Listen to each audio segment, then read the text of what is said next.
आजम चिश्ती ने अकीदा आले सुन्नत बयान किया ते शान अबू बकर किंज बयान फरमाई। हजरत ज़िवकारा बोल के कहते ने चारे यार, चारे यार समझ गए हो?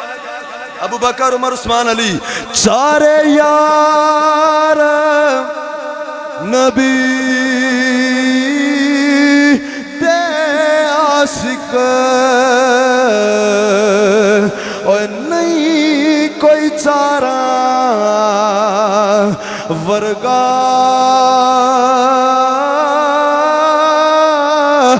ना कोई हाया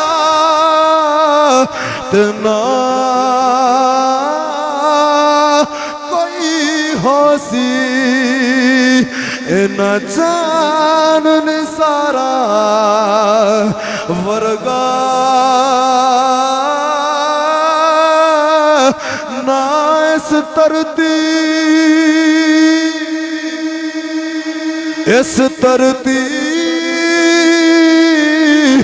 ना इस तरती